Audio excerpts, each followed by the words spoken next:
Welcome, everybody, to the Handcrafted podcast. I am your host, Cam, a.k.a. at Coolest Kid Out. I want to welcome you guys to episode 2 of Handcrafted. And for those of you, if this is your first time joining us or if you're a returning listener, Handcrafted is a podcast dedicated to creators, executives, and people who I admire who have built their craft in, a very unique way. People who are all about the process. People who have earned their stripes, through experience and just through different measures. And, the best part about it is these are all people that I get to call friends. So it's an honor for me to be able to bring these conversations to people that you can listen to, that you can learn from. That's what we're here for. We're not here for anything, pop culture related, anything gossipy, anything salacious. We're here to talk about, just real stories, real people. And I have the pleasure of being joined today by my brother, Mr. DJ Meel, Jameel, Ohio's finest. What I put, 8081, clutch, uninterrupted, a whole list of affiliations and accomplishments, but more importantly, just one of the best people I know. Just a solid brother. Meel, appreciate you. Thank you for coming on the show, brother. It's an honor, man. It's an honor. Thank you. Go over there. And yeah, we ended up, we're in LA now.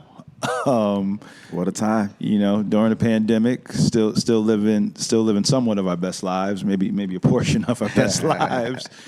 But it's been a journey for you, right? And Handcrafted here, we want to talk about the journey, and we can't really talk about your journey without talking about how you started, right? And for me, it's not the first time, you picked up a turntable, or it's not the first time you carried some records into a club.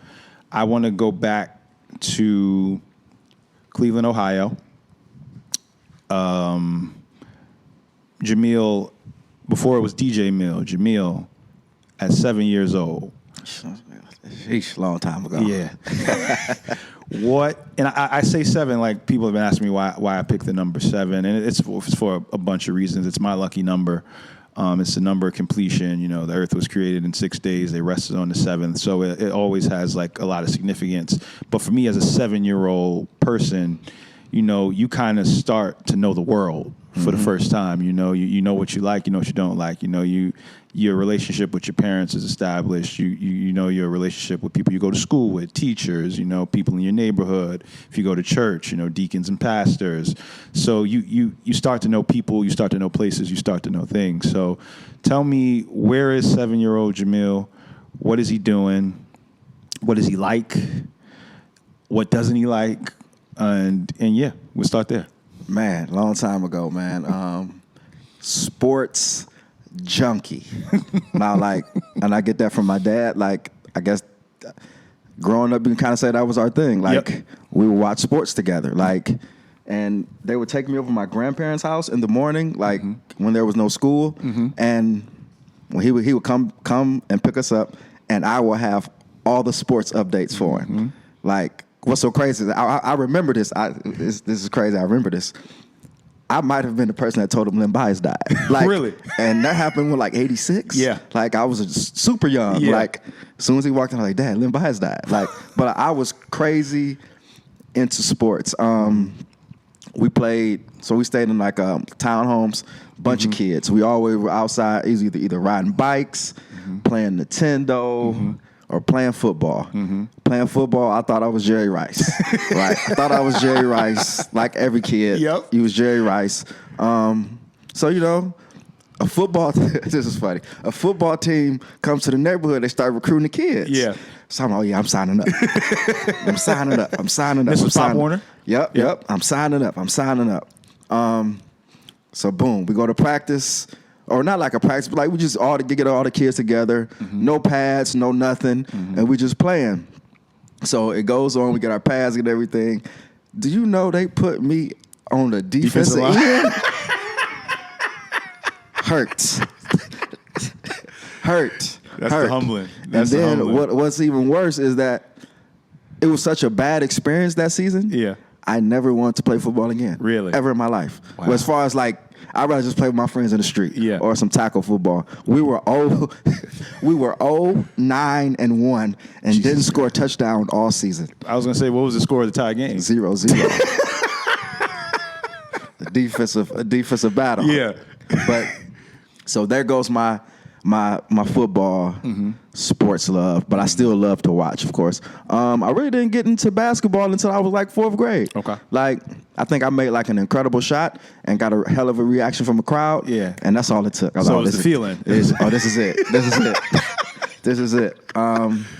Music-wise, I love music since I was a kid also. I would like to think, so I already told you my dad was heavy into sports. So like if I'm riding with him in the car, there's nothing but sports talk radio. Yep. Mom's straight radio, R&B, Luther Vandross, Freddie Jackson, all that good stuff, Anita. Like, so I was heavy into music. I feel like Luther Vandross is the greatest. He is. To ever do it on the singing side, but that's my mom's voice. So like I know every Luther Vandross song word for word. So I mean, yeah, that's pretty much it. Sports, music, video games. That was it for me, man. So your path was established from young, right? So you got two passions, two huge passions. Huge passions. Sports and music, right? So sports from your dad, music from your mom. Now, as you start to grow up in Cleveland and in Ohio, you start to get into things like, I guess, even more nuance of the things you like. You love sports, you love music, but now you're starting to listen to things on your own. Right. So, like, what was the first tape? Because I'm not going to say CD, because I don't even think CDs were a thing yet. What was the first tape you bought? Like, what was your first tape that you had? I don't even remember what my first tape was, but I will say I do remember this gift. I grew up Muslim, by the way. Like, I grew up Muslim.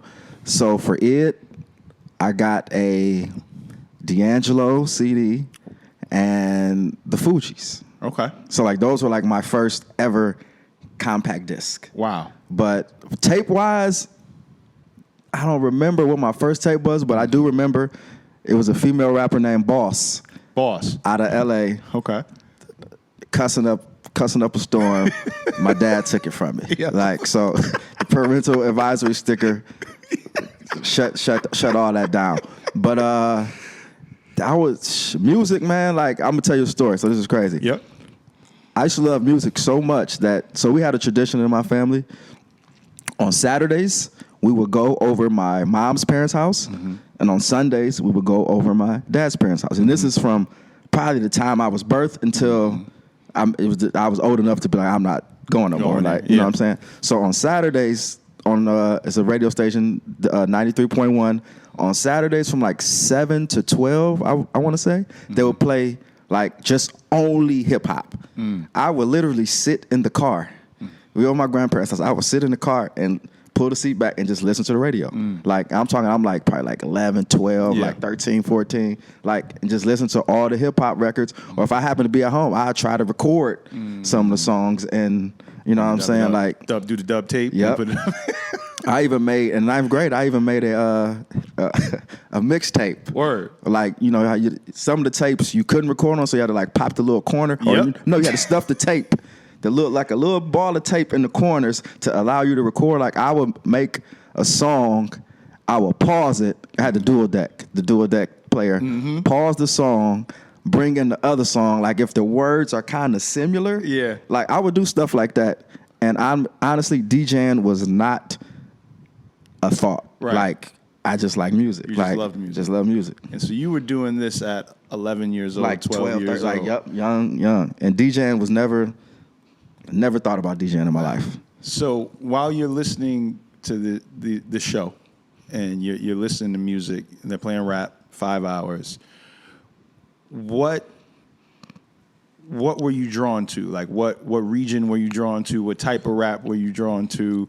What was it, everything, or was there like one sound that you were like, I love this? It was honestly probably a little bit of everything. Okay. Being from the Midwest, we kind of have to pull from everywhere because we're we're not on the coast. Right. So we kind of don't show a bias at all. Right. So I was heavy on the Snoop, Dre, MC8, Spice One, like, and then down south though really wasn't. When I was a kid, it really wasn't that big of a down south scene. Right. I mean, you had the Ghetto Boys, Scarface, stuff like that, UGK. Yep. But you know, obviously East Coast is. Right. But Puff and I was on Lords of the Underground and Black Moon and I was heavy into that. Yeah. To that. So you mentioned being from the Midwest, not from a coastal area, right? So there is no bias, and like I've been to many of your gigs, and you play everything. How does being from a place where you can hear everything and you can hear everything with an unbiased ear, how does that affect your opinions on music? Like for me, right? Like I can appreciate music from the South. I can appreciate music from the West Coast, but I will never put it above New York rap. Right. So like, how does that affect your mindset with not having that bias? I think it makes it much easier. It kind of, as a DJ, gives you an advantage. Yeah. You know what I'm saying? Because you're not showing any favoritism to a certain coast or what you grew up on. I mean, you know, specifically to that coast that you grew up in. So I think it kind of gives me an advantage. And like me and DJ Steph Floss talk about all the time. Shout out to Steph. Yep. Like the Midwest, we're like you said, we're in the middle. So we pull from everywhere. Yep. Like I was listening to Snoop. I was listening to Trick Daddy. I was listening to Cormega. I was like I'm all over the place. And I think I agree. One, that Midwest DJs are some of the best DJs in the world. Like from, you know, I've heard you, Steph Floss, Sean Mack in Chicago, you know, my guy Limelight's in Detroit. Like I've heard like really good Midwest DJs, and because they have that eclectic ear, like they can go anywhere. And I'm always like shocked when they go into like a deep East Coast set, or like they go into a deep down South set. And it's like this is stuff that I've listened to because I'm just such a student of music. But to hear that consistently from you guys, like I think like that's what sets you guys apart from, you know, an East Coast DJ or a West Coast DJ, is like, while they're aware of the other stuff, you guys have been playing it, you know, and listening to it since you were kids. And that brings me to, I want to talk about your first ever DJ gig. Oh, man. Few things. One, how did you get the gig? Two, how many people were there? Three, did you bomb or did you do well? This is crazy. So I'm going to tell you the story. So this is what happened. It might be kind of long. Pause. Well, take your time. So take your time.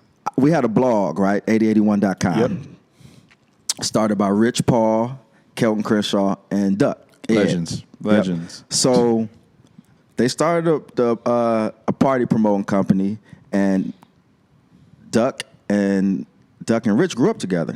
But I knew Kelt since I met Kelt like the summer of going to the ninth grade. Okay. So we've been friends since we were like 13, 14. Yep. So we get to throwing the events, boom, boom. We needed DJs. We got Steph from Columbus. Steph comes in. So I was mostly handling the blog aspect of 8081.com. Okay. And on there, if you've been on 8081.com back there, you were heavy into music. Like I'm talking about, I'm having Kendrick Lamar on there, Dom Kennedy, like before they were who they are now, like before people were hip to them. So I was heavy into the music scene. So we're going to fast forward. I wasn't DJing. I was the guy that if you come pick him up, he's always going to get into your car with a new CD. Like, I was just that guy. I would even have CDs for sale in the store. And what's so crazy, people actually still send me pictures of these CDs. Like, they still have them. It's crazy. Like, they're like 15 years old. So, like I said, I wasn't DJing them, but parties is going. We meeting a lot of people. Troy Smith, the Ohio State quarterback, Heisman winner, might have been like his rookie year with Baltimore. He like, man, you need to, like, everybody know I was like, everybody's like, man, you need to DJ. And I'm like, I don't like to be the center of attention. And that DJing is nothing but the center of attention. Right. And I'm like, I don't know about that. So he was like, man, let's go to Best Buy. I'm going to buy you a MacBook and what else you need. So I got the MacBook from him. I got 2 turntables and a mixer from my guy Rodney. And there we have it. Wow. So then I got it set up in the basement. I'm hitting up Steph. I'm hitting up Esso. I'm hitting up some of the DJs around the city just to show me some pointers. You know what I'm saying? So I got some guys that's doing a clothing release at a store. They're like, Meel, man, DJ. I said, I am not ready yet. I do not want to be in front of people. No. So this went on for like 3 weeks. So they kept talking about it. I was like, all right, man, I'll do it. So I did it. And what's so crazy, that was my first gig, but they also had an after party at a bar. So I did that. I had a double header on my very first night DJing. Looking back at it, the music was probably cool, but I probably stunk. Yeah, the transitions was probably bad. I remember I used to like scratch, like choo-choo, and then bring the song in. Like BPMs didn't matter. I was train wrecking everything. But to the naked eye, some people don't even pay attention to that. They don't. It's the music was always going to be. The music selection is always going to be, because I think that's where I'm strong at. Yeah. So like music selection was cool, but like the technical side, I was bad. Yeah. So just start picking up after that, and once every weekend, twice a week, 3 times a week, 4 times a week, sometimes 5 times a week, and that's just and that's how that happened. So was it like? So it sounds like you get the gig, you start, and it's just off and running. So was it something that you felt yourself just getting progressively better at as you did it? Or were you leaving the gig, going home, and just practicing like hell to get it right? A little bit of both. Like I would take some time to practice and figure this transition thing out, because that's very important. And but yeah, I was, just getting better. It's just like repetition. Yep. It's like when you're riding a bike. Anything you do more and more, you're obviously going to get better at it. Yep. So that's how that is. That's how I feel about DJing. Yeah. And you've always had a great ear for music. And you talk about the technical side versus like the musical selection, right? And I feel like this is a good talking point for DJs in general, right? Because you have guys who are like either one or the other. Like there's not a lot of guys who like are great at both. Like there's dudes who are like anal about the technical side and have no idea what to play. And then there's dudes who like they'll always know what to play, but it's like the transitions are sketchy, or like they let the song play a little too long, or they don't play enough of the song. Is that something that you just kind of learn over the years? Like, because I don't feel like anyone comes out, like you may have some good nights, but I don't think anyone can just start and be a great DJ. Like it has to come with repetition. So is that something that you learn, like how long do I play this song? Like the BPMs, like how do I match up the range of the BPMs? Like, is that just something that you get through experience in DJing the event? Experience and over time. It just comes from reading the room as far as like where to cut a song. You just know what part of a song to where you're gonna get that response. Like, you know what I'm saying? That's honestly something I still have to work on. I still think to this day is always something I feel like I could work on. Because I'm on the DJ side, I don't talk when I DJ for real. Like I'm not that guy. So I just always have let the music speak for me. But somebody was like, man, you gotta play, and this was out here. Like a record exec had to be, we were open, so it's 2019. We were open. It was like, you got to play more call and response records. And I was like, you know what, you're right, because I'm not going to get on the mic and be like, you got some money, put your hands up. Oh, my lady. Like I'm just not that. I'm just not that guy. I'm be chilling. Like I'm just not that guy. So you got to find other ways to make it happen. And I think even with that, like you not being a very vocal guy on the microphone, you still manage to rock any type of party. Appreciate that. You've done clubs, you've done day parties, you've done huge brand events, and one thing about you is you always read the room well. So I want to ask you, what are like your cues of inspiration in a party? Like, are you staring at like the group of pretty girls who are dancing in the middle, and like that's who's going to determine what I play next? Do you got cats in your ears just like, yo, play this, play this, play this? Like how do you find your inspiration to like carry your musical selection? at the end of the day, the party revolves around the women. Absolutely. So That was a trick question. so it's like I'm DJing, and I'm scanning the room at the same time. Yep. At all times, I'm like, okay, she like that. She like that. She like that. And just kind of try to stay in that pocket. Then I got some guys that come in. I'm like, they're about 32. You know what I'm saying? And I might sprinkle something in there for them, but then I'm going right back. So that way everybody's happy. But generally, I like to build the party around the ladies, because if the ladies have fun, everybody else typically also is going to have fun. Yeah. So that's how I work. I call it like, it's like Terminator 2 when you have like the little thing, put it on you, and then like everything come up. Yeah, like, so that's what I'm doing the whole time while I'm DJing, like reading the room and seeing what I could play next, or what will work, what might not work. And that's important. And I think even to that point, right, you might not always read it right? Correct. Like, what? Gotta get out of there. What helps? It's not working. Get out of there. I was gonna say, like, because you shouldn't be afraid to fail in anything, right? So like, if you have an experience of like a time where you weren't doing as well as you had liked, like how did you either pivot or like come out of it? Like you might have played 3 or 4 records in a row and it was just dead.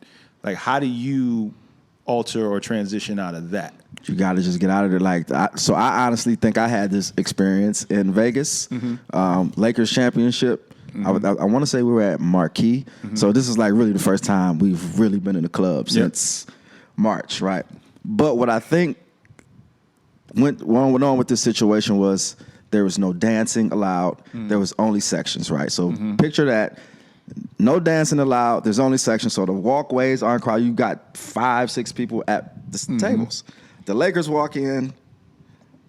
Basically, my night was over. Like, nobody gives a shit about what I played. Yeah. All attention is on these guys. Yep. So, like, and I felt kind of defeated up there. I'm like, God damn, I'm playing this, and nobody is like, moving. I need that energy. Like, nobody is, and I'm kind of far away from the Lakers, so I really couldn't get that energy from them. Yeah. So, like, that messed with me all night and all day until I DJ'd the next day, and it was more of us, and we had a ball. Like, I was like, I feel good now. Like, but no, like, you just have to, is like you said, you're going to fail. Some nights you might have it. Yeah. Some nights you might not. It's just, you just got to roll with it. Yeah, and that's I mean, that's a life lesson in general. And I think, I can draw so many parallels and life lessons from DJing, and, like we say, reading the room, or not being afraid to fail, not being afraid to try something new, like break a record,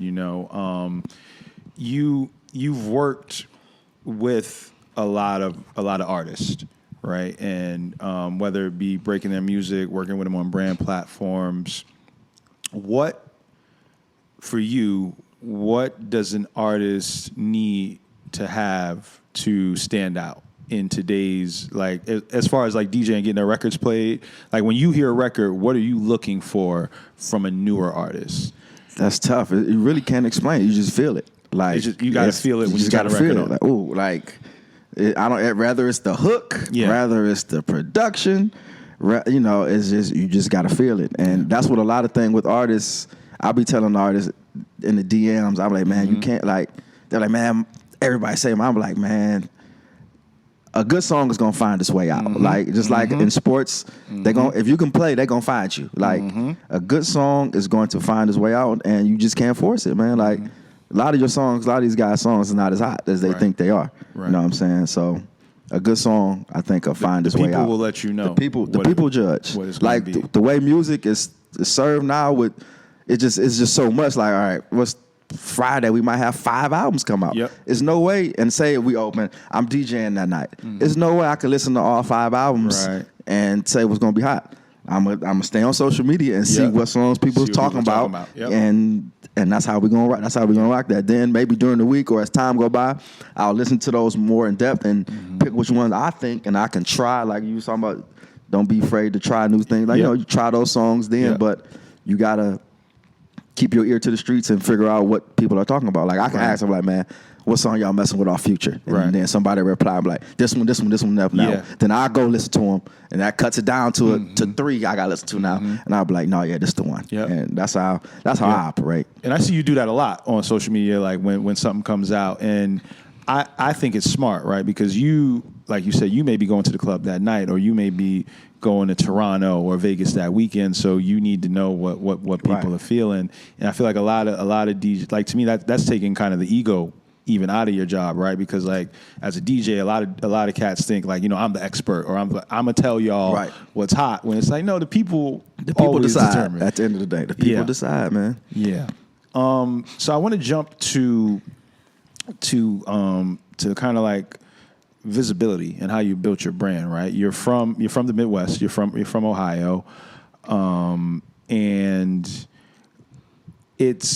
you've been all over the world as a DJ. So like early stages of Meel, how were you able to build a national brand as a DJ? Well, to be honest, is you just got to stick to what you believe in. I've had gigs. I've been hood bars. Yep.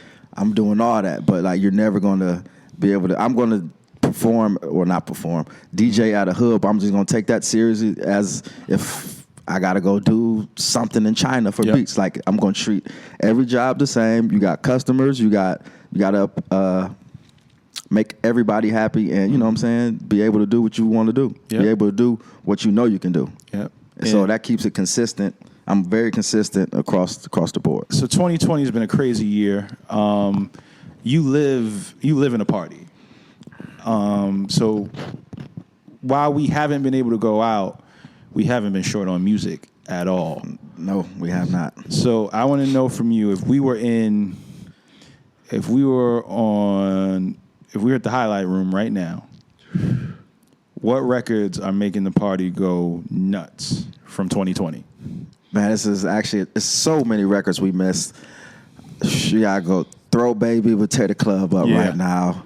Throw Baby. I just heard that shit the other day. That shit's Laugh. amazing. It's actually a crazy song lyrically. I can't believe it. Just saying Throw Baby makes me uncomfortable. I can't believe it. I can't believe it. Super pause. But whatever works. Whatever works. Laugh Now, Cry Later. Yep. Oh, man. Yep. WAP. Yep. And the one song Thick. Thick. Oh, yeah. They were all like, I'm sorry we're not. And Go Crazy. Yeah. Go Crazy basically is no guidance for this year. Like, Go Crazy is a hell of a record. So like those are, you know what? This is what we should do. We should come up with something, and we do like a what we missed. That should be your playlist. We can make it making it a little something bigger. Oh, something bigger? Okay. What we missed, or like what could have been, or like what could have been during the COVID, like what, you know what I'm saying? Maybe it was a dinner, and it's just all those songs, and that might be dope. We can talk. We'll talk about that offline. But no, that would be fire, and I think we missed so many records. So many records. We sitting here and drinking our wine, you know, a little pre-roll, and we're like, man, this shit would be crazy. We be going as so an artist. crazy. I don't know if I would want to drop. You can't tour. Yeah, you can't do nothing. Yeah, you can't do nothing but just let it stream. And that's what's crazy to me is so many artists have dropped in 2020 that with deluxes. Yeah, like with mad songs, right. With mad songs. So yeah, that's crazy. Just crazy time that we live, unprecedented time that we live in. But I do think, although I don't think things will ever be the same, I do think when we get back into a space where people are allowed to convene and enjoy, like that, whatever that first thing it's gonna be like a world grand opening. Yeah, like everybody's gonna be so excited. Yeah, like whatever that first one, like, yo, we going here or we doing this thing, like whatever the first time somebody press play on something, people gonna lose their minds. I can't wait. Yeah, I actually got goosebumps. I hope you're the DJ. I just got goosebumps thinking about like my first night wherever when we back open and people on vaccines or maybe not. But no, they gonna have to make it. Vaccines got to for you to come out. Like you gotta do something. Have to. But yeah, like that first night or that first weekend, that Friday through Sunday, oh man, Yeah, it's gonna be be special. I got the saying. I stole it from Big when it's like you treat everything like your first project, right? Mm-hmm. And what role do you think that that social media has played in helping you get the word out about you as a brand? Like, has that been helpful? Because it's not like the old days Right. when we grew up, when you could go hand to hand, or like if I saw you at this party, I'm booking you for the next party. It's like I may never meet you, right, but want to book you. Right. So the visibility, man, like it's just like how you said, like I may have never. I'm probably we met on social, I met you on the internet. Yeah. On the internet. Like what I'm saying, like that is major. Yeah. Like, and you can connect so many dots on the internet. Like, I'm gonna be honest, like everybody that out here, like I've probably met on the internet. Yep. Like we've had relationships internet wise for 10 years, just all off internet. And then you put that with, okay, he seemed like he a cool guy. Yep. Oh, he DJs too? Oh, he does this, he does that. Oh, he knows this. Like, and it just all comes full circle, and it's actually a beautiful thing. Yeah. The internet is crazy. When used properly, it can be one of the most helpful tools. Gift and the curse. For building, gift and a curse. I was gonna go to kind of with what you've done, right? I feel like mindset is so big. Like with any craft, with any passion, like your mindset is so important. And you have a particular mindset when you're building your brand, right? You're super ambitious, but now your brand is established, but you still do different arrays of events. Do you have a difference in mentality when you're going to do the big brand? You kind of answered it before, but I want to kind of dig into the psyche a little more. Do you have, like, is there like are your tentacles like a little higher? Is like your antennas up a little more when you're going to do the big brand event versus, I'm just going to go do Sadiq at Highlight Room? Like, is it like, are you looking for different cues in there? Like are you looking at, the NBA players in there to make sure that they're doing it? Like, what is there a different mindset for you? For sure. And it goes back to what we talked about earlier, reading the room. Yeah. Like, I know I may have an event with a corporate event. Yeah. It's going to be a totally different crowd than Sadiq. Yep. So you just kind of have to know your music and know who's in there and what you think they want to hear. Like, you can't just be one-dimensional and play the same at different venues or different parties. It doesn't work like that. Right. Yeah, that's real. And that's real, because I think like a lot of people come in with a pretense of or even the nerves of like, no, I got to play. I can't go here because I'm in this type of room. But then you get in the room and you realize it's a completely different party than you even imagined. So having that ability to pivot or that versatility is huge. I would like to play, like, being a DJ is, everybody wants to be a DJ now. Mm-hmm. And one thing I say that helped me out tremendously, like I said, I didn't come in wanting to be a DJ. But I have a routine of just downloading music and having music. Yep. So you have to have a lot of music to be able to DJ different types of rooms. You know what I'm saying? So, like, that helped me out tremendously. Like, just having that already implanted in me, already just liking music, I needed it anyway. Like, I was making CDs or doing whatever, just chilling. I want to listen to this. I want to listen to that. Right. So I have a hell of a lot of music on my computer that allows me to go from here to go from there. So, you know what I'm saying? Like, that helps a lot. So being a guy who's a natural student, you love music, right? You love what you do. How do you feel about this new wave of people who just want to be DJs, whether it be influencers or, people who don't necessarily have that same passion, but people who just pick up a controller and start DJing? And now they're actually shrinking the pool market, in the market for real DJs. Like, what's your take on that? And is it something that bothers you? Because I know even a lot of those people subsequently run in your lane. So how do you feel about that as a real student of the game and a real lover of music?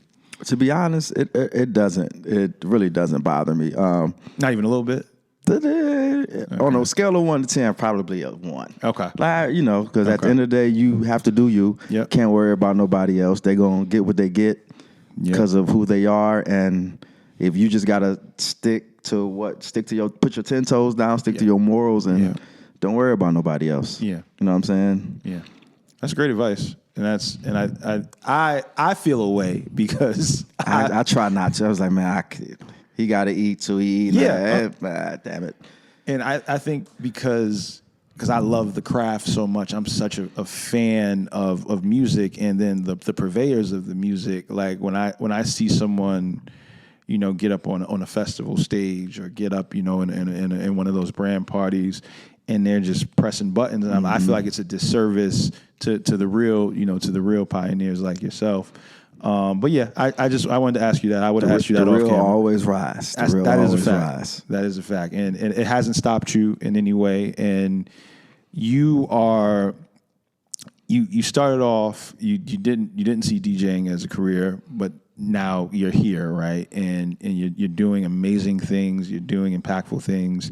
You just recently went to UCLA, got a certification for music supervision.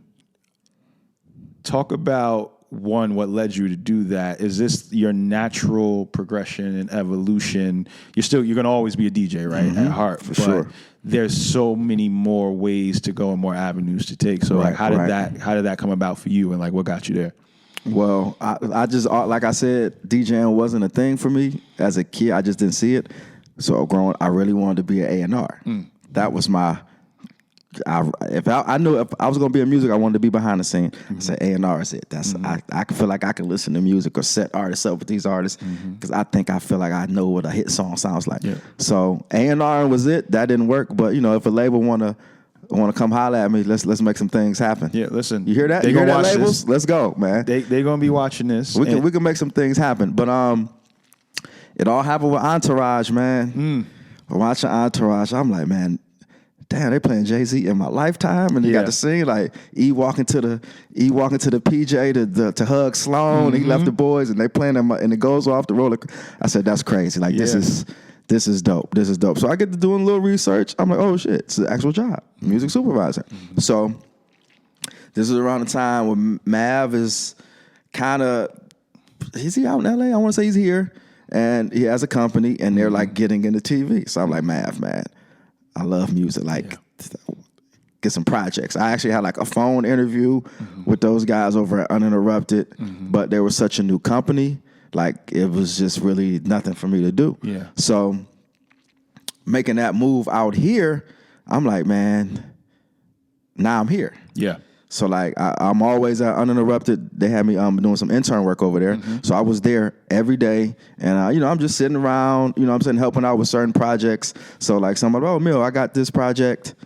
I need some music for it. So that's what I was doing. So I'm like, oh shit, UCLA has a program for this also. Yeah. I'm like, I'm here. I might as well sign up. So actually, when I moved out here in December of 18, December 28th of 18. The first day of class was January 3rd of 2019. So soon as I got out here, I got right to it.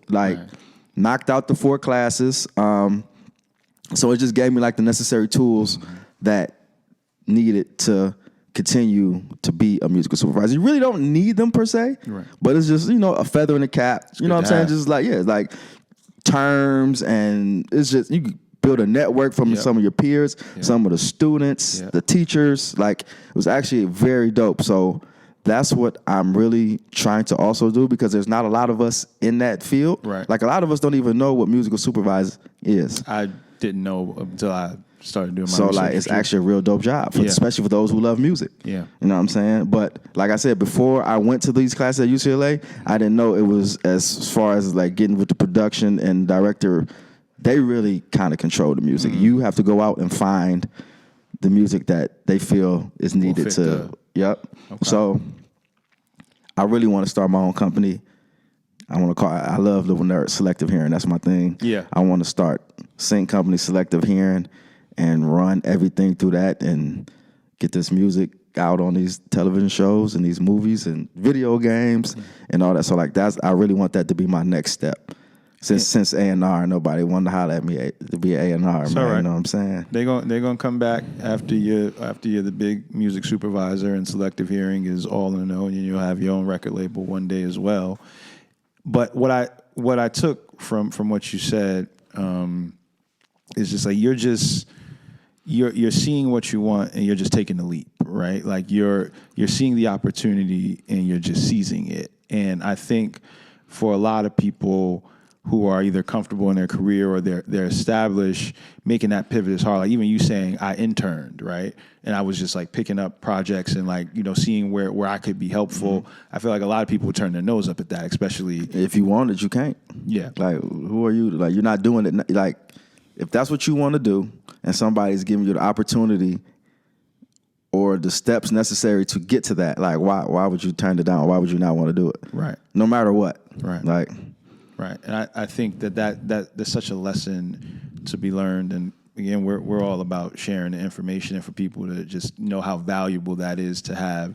That's a valuable mindset, right? Like that a mindset not only that I'm just going to always do the work, but I'm going to actively seek out opportunities and then go after them and not just like wait for something to come to me, right? Because you are in a position, especially in the DJ world, where things just kind of come to you, right? People just book you for things. But if it's something that you want and that you're passionate about, you got to go and seek outward. So, no, that's big. That's big, man. And salute to you on this journey. Like everything else you've done, I know you're going to do amazing with that. It's gonna work out in your favor, like things tend to do. But I want to continue on just with the music supervision and the progression of your career, right?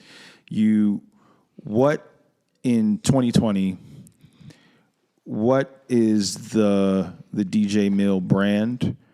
Where is it now? Where do you want to take it? And I think the key part to this question is, what do you think you need help with? 2020. Hell of a year. I will say that, so 2020, once the pandemic hit, I started doing the IG Live every week on Uninterrupted, where it's called The Sport of Music. I DJ and I have artists and athletes come on and I interview them for about 5 to 10 minutes. Yep. But I also like do DJing in between, or I'm interacting with people about music that came out or what they think and about sports. But like I mentioned earlier, I'm not real big on talking. Yep. So like that has tremendously helped me. Like, cause like you sitting here running these questions off to me right now, I was struggling. Like, I'm looking at my phone. Like you haven't looked at your phone one time, and you running these questions. I was actually unbelievable. Like I'm freestyling at this point. I can't do it. I couldn't do it. I've gotten a little bit better since March. So I eventually I want to flip that into a show somehow. Like I kind of want to get more visible and do more things of talking or maybe interviewing people, music and athletes, just to get in that realm. That'd be a total pivot for me. Yeah. So, and that's amazing that you're able to still be growing at your age. Like we're grown men, but talking about major growth in your career and major pivots in your career at this stage is a blessing. And it's amazing for you to be able to do, and like things that you couldn't see yourself doing, right? So I think like that's a not only a byproduct of just who you are as a person, as ambitious as you are and as hardworking as you are, but I think you've been able to just I'm trying to figure out the right term, but you've just been able to flip shit over and over and build and build and build on what you've done. And we've made it about 45 minutes. We haven't mentioned LeBron James once, which I was proud of. We weren't able to do that. But I do want to talk about, you mentioned Mav earlier, you mentioned Rich Paul earlier, Kelton, Duck, like your crew, right? I want to talk about the importance of not just having a crew, but a crew that pushes you. Like, how has that helped you to come out of this shell, to want to do more? Like, having just dudes like that you can look directly to your left or your right, and not only do you see them doing their thing, but they're pushing you to do your thing. How important is that for you? It's a blessing. Like just speaking of DJ, it's like just watching Steph, man. Like doing what he does is it's a blessing, man. Like pushes you to like, man, I got to go harder. Yeah. Watching Brian do whatever and get up at fucking 6 a.m. to go work out when he already the best in the world. It's crazy. And seeing Rich do all this and start Clutch to where it is now, and with Mav, like all that, and that's just getting started, and it's already up here. Like, so it's the greatest inspiration, honestly. Like, and if I got any problems, or not problems, but like if I got any questions or anything, it's such a blessing to be able to text one of them and ask what they think. Yeah. You know what I'm saying? Like Rich, I had to talk with Rich September of 18. Like, at his house. He's like, man, we have a meeting. I pull up to his crib. He's like, Meel, you gotta come to LA, man. Yeah. Like now when I tell you, this was never a thought. Like I said, because All-Star was in LA in February, and by the end of the year, I was living in LA. That was, if you understand, I wish you could understand, like that was not a thought in my mind at all. But I mean, like we say, man, you gotta jump off that porch. You gotta bet on yourself, and it's probably the best decision I've ever made. Like knowing what I know now, if I wouldn't have moved, knowing what's happening and what can happen, living out here, I would be so pissed at myself. Yeah, you'd be so pissed at myself. Upset. I remember because I remember you moving here, and I was just, and like we kind of just met up, and I'm assuming I'm just seeing you in LA chilling, and you're like, no, I live here, and I'm like, oh shit, I live here too, and it's like just like kind of seeing how that even materialized for you, just like taking that leap, and like, you know, coming from where you come from, a lot of people don't even think to do that, right? Like they don't think to be out, go outside of that zone. And I was having a conversation with a friend who was saying, you know, like where I come from, or where he comes from, it's cool to be the big fish in a little pond, right? But like going to the big pond and like, you know, playing the big boy game is a lot different. But to see that you just had the bravery to make that step is amazing. And like, you know, I say all that, it's not even a question, just, you know, salute and kudos. Appreciate you, man. Same to you, man. Thank you. We're here. This is it's a hell of a town. It is. And you know, and I think like we got a good situation happening out here in LA. We're building good tribe. You know, you're doing Tour de Nord, you're doing your bike club, we're doing the workouts together. You know, we're gathering safely and you know, just building an LA community of friends, which I think has been super dope and super important to me. Yeah, this has been great. This has been a great conversation. I got 2 more questions. Let's go. Before I let you out of here, and I stole the first one from my therapist. I'm gonna put you on that black couch figuratively over there, and Meel today in 2020 is going to be sitting next to 7-year-old Meel. And I was going back and forth with how many things. I was like 3 things, but that's too many because, you know, 7-year-olds don't got that long of an attention span. So today, what would you tell your 7-year-old self? Woo, that's tough. It was crazy because I had these questions. I didn't even look at them. Pre-production. I was over here. Pre-production. I was over Handcrafted. Here. I was over here as you was reading these. I'm like, damn it. I spared you on a few. Like, I rolled a few together. You was giving me some good answers, but this is a must. So. To always never switch up. If that's what you believe in, stick with that, and don't put a time frame on anything. It can happen quick. It could take longer than what you thought, but if you stick to what you believe in, it's gonna happen. It's amazing advice, and that's something you could tell grown me like to hear, because that's especially to don't put a time frame on nothing. No, that's the key. Like, I'm, by the way, nobody really knows this. A lot of people don't know. I'm 40 years old. Like. I just learned that the other day. When we was don't put a time frame. Like, don't put a time frame on it. And you're 40, and you probably, like we've talked about it. You feel the best you felt. Best shape I ever been in. Like, I feel great. It's a blessing. Yeah. And what's so crazy is due to the pandemic. Yeah. I probably wouldn't be out working out this much, riding the bike, or like it slowed me down. I'm not out late no more. And the real question is, when we open back up, what's it going to look like for you? But I think like this is part of the lifestyle now. Like we've been closed for so long that we on like 6-7 months. Like I feel like this is it. Yeah, I'm gonna have to figure it out and make it. Yeah. If I got to get up at 6 and ride 50 miles, and then go into the Spring Hill office at 10, 11, like it is what DJ at night. It is what it is. So it's almost like you're gonna have to fit your former lifestyle. They're gonna have to your new lifestyle. They're gonna have to meet. Yeah, they're gonna have to meet. Yeah, they're gonna have to compromise. It's like a marriage. They have to compromise. Amazing time. Last question. This is a random, just something fun that we're gonna probably throw together and turn into a little bit of a reel. Any genre. Favorite TV character of all time and why? This is the question I should. This is one you got to come prepared for. There's too many options. I don't know where to go. God. Well, we've done one already. And just to give you a pre-base, it was Jon Snow. Somebody gave us Jon Snow from Game of Thrones.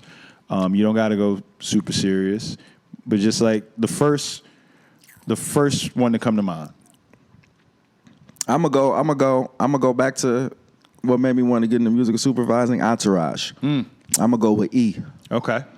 Eric. Because he came in, he was just, they was all boys. Actually, I'm gonna go with E and Turtle. Okay. Because they came in, they was kind of really like trying to figure out what they're gonna do. E had everybody calling him Pizza Boy. Yep. Turtle was just there. Yeah. And then by the end of the shit, E had his own agency. Turtle, filthy rich off Avion Tequila with Mark Cuban. So it's just not putting the time. They didn't put a time limit on, or they didn't care what nobody said about them. They took their time. They figured it out, and they stayed to who they were, and it paid off. Made their own lane. Exactly. Made their own lane. Well, man, again, thank you, brother, for coming on. I appreciate you, man. It's been on. I can't wait to see all these. I'm tuned in every week. It's going to be great. We appreciate you. We appreciate all that you've been doing, not just for our culture, but just as a friend. Like I said, for all that you do as a DJ, as a talent, you're an even better man and a better friend. So salute to you.